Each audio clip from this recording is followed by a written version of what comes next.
It's alive, a constant hub with endless tales in every slum. From Central Park to... So you mentioned sports. So I believe that you have topic models available that can be plugged into the LEXI voice to be able to, I suppose, better understand or comprehend what's actually going on. For instance, you might have a football match or a soccer match over in Europe and the players have got some unique, unusual names, so you might have a module for that. A topic model for that, and then you've also got another one for maybe something in the medical field when you've got some very specific kinds of terms that are used. Can you tell me a bit more about that and how that works, and why would you use that? Does that help with the accuracy? London, New York, where dreams take flight, and the city's glow both day and night. Skyscrapers rise, touch the sky. In New York's heart, I'll reach so high.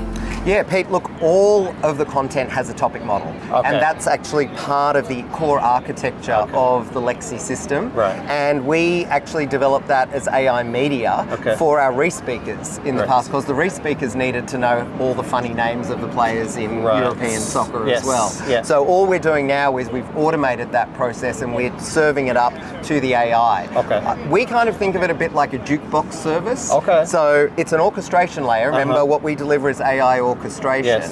And so we orchestrate a topic model depending on what is being played at each particular moment on TV. Right. Okay. And that can vary 30 seconds to 30 seconds, or in the case of a game, it can be on for 2.5 hours. Okay.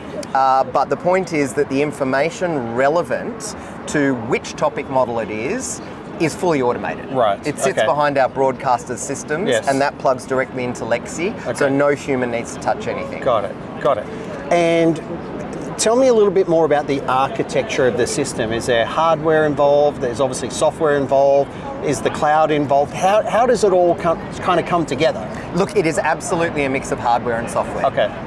The EEG business that we bought, when we bought it in 2021, it was already 40 years old.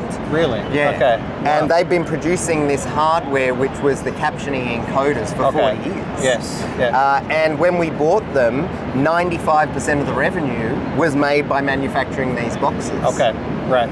And they were only delivered into US broadcast. That was it. There were 5,000 of them. Now we've got 6,000 of them. Right. But for every $1 in sale that used to occur for a box, we used to get 10 cents in LEXI. Okay. Now for every $1 we sell for a box, we get $2 oh, wow. LEXI. Okay. So we've 20x'd the SaaS in the 4 years since we've owned EEG. And that's where we see this going. And you mentioned before that it was about LEXI Voice. Yes. It's actually the same architecture for LEXI Text, or LEXI Voice, or LEXI AI. Right. All three of our products use the same core architecture, which is a mix of hardware on-prem, cloud-based service, and live updates. Okay. And when we're talking about accuracy, where are we in comparison to a human? So if humans listening and doing the transcription and the translation, what sort of percentage is that at typically? And then how does that compare to what you're offering?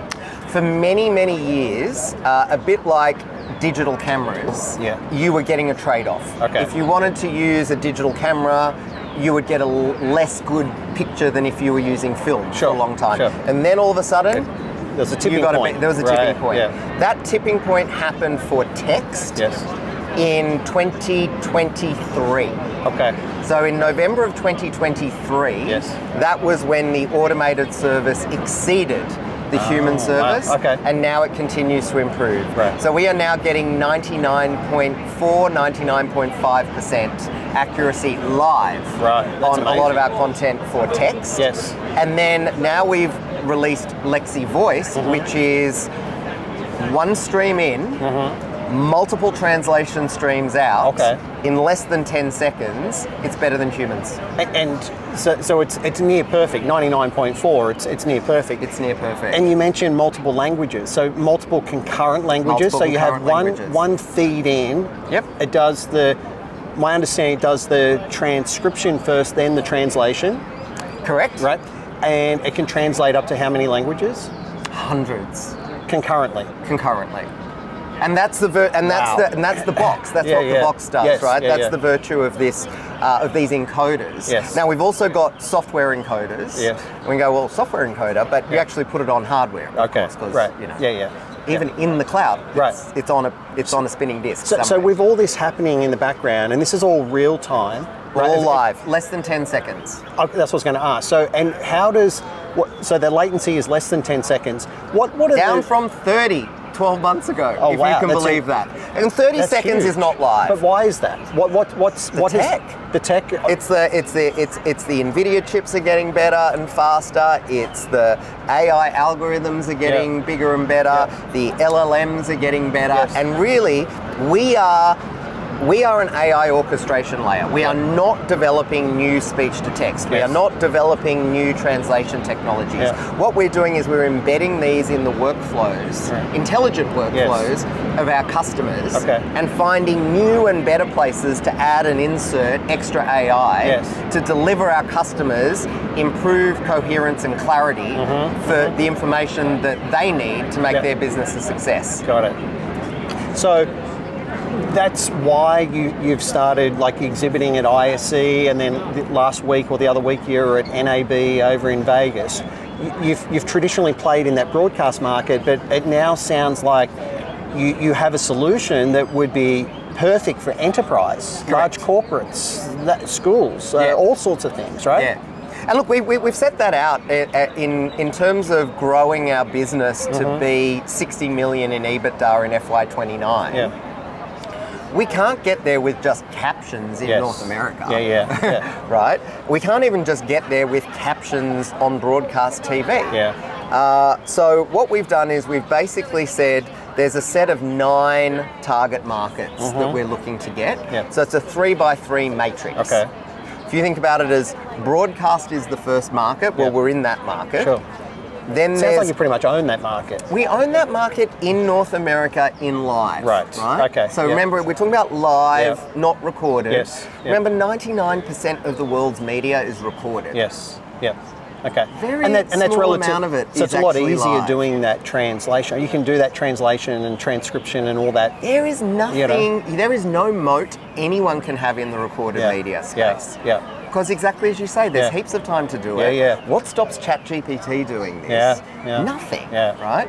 And audio description is a great example of this, right? This is something that, 2 years ago would have taken 30 human hours to go and describe. Yes, we can do it in an automated fashion, but so can ChatGPT.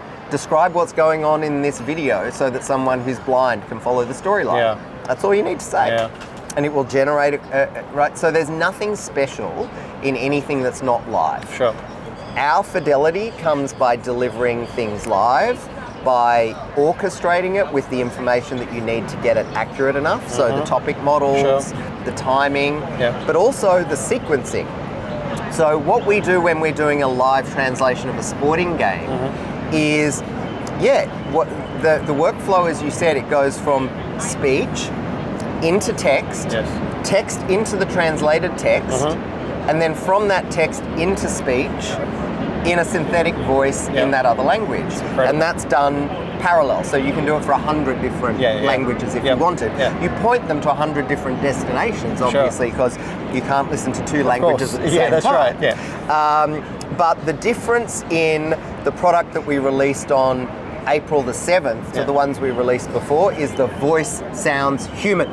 Right. Okay. So before, did you have that voice before, and then it didn't? Like you said that it sounds human now. Did it? It sounded a little bit robotic. Right. Okay. But now it's a lot more. Now you and can't fluid. tell. Right. Really. Now, we haven't quite got to the point, we launched the product on April the 7th, and it's April the 23rd today. So, it's been 2 weeks. But within 6 months, we will match tone and emotion. That's incredible. And what we will also be able to do is pull out the isolated voice track of a commentator and send only that to the engine. Right. So you don't get the background noise and all that kind of stuff. That would obviously potentially even confuse it or cause accuracy issues and speed. Because if it hears background noise, it thinks it's a word. Okay. It doesn't know that it's background noise. Yeah. With the current tech setup, in 6 months it will know that it's noise. And how you mentioned that obviously it's a lot more fluid these days, right, with the voice. How many, are there multiple voices that you can choose from? Yeah? Oh, yeah. And look, very soon you'll be able to clone the voice. Really? Yeah. And even accents and things like that? How far is that? Well, the accent will be in whatever accent you're delivering you're delivering the language into. Yes. Right? But yeah, accents were cracked in about 2022, 2023. Right. 2023 probably was when accents got cracked, and that was basically when the industry had previously developed separate language models for different accents. So there was an English module, an Indian English module from India, you could have an Australian model, a US model, even if there was a Canadian model. Right. What they did is they basically smooshed them all together, massively increased the accuracy. Incredible. So now you are much better off using LEXI to understand someone with a difficult accent speaking English than trying to use it yourself. Because LEXI's amazing at accents. But going back to like that enterprise corporate market, I see the ability to provide insights into every meeting.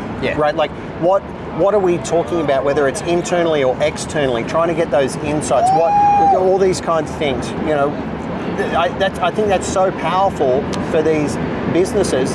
And then I believe that you can you create your own model as well? Like, absolutely. So you take all that data. You have to create your own model. Okay. You have to create your own model. And this is the LEXI AI product. So we've got LEXI Text, been going since 2003. Yes. We've got LEXI Voice, which we launched on April the 7th, 2 weeks ago. And then our future focus is LEXI AI. Okay. Right, and that LEXI AI started with the product LEXI Brew. And that's the first product within the AI series. And what that seeks to do is it's got a private large language model that has information that's relevant to our customer's organization, and it scales that information internally. Right. So that if you're, say, a research analyst at a bank and you're looking at a property trust stock and you want to have a look at Dex's Property Trust, how do you go and get all of the firm's combined intellectual property as to the 15-year history of that particular stock? That's what LEXI AI does. Okay. Got it. Okay. So, and it means that anyone at that bank can press a button and get the firm view on it. Whereas previously, you would have to have trawled through each of the individual publications and then done your own look at it. So it's basically, think of it as having the power of ChatGPT, but with the organization's data. And that data can be replicated and shared in a consistent way within the organization. And you do all that, like, because there's a lot of data that's available. Like, I'm just thinking, like, a little bit outside what we're talking about here, but like a smart building, there's a lot of data that in there. But the trouble is, no one knows how to collect it. No one knows how to aggregate it. So you're that's what we do. That's orchestration. Yes. That's exactly what we do. That's exactly what we do. Yes. No one knows how to get the data in. How do you actually get the audio feed in? Where do you put the audio feed out? Right. Think about us. You know, we're not a Tesla. We're more a toll road. Got it. Right. We help people get from A to B. The information from A to B, and it's all done seamlessly and automated.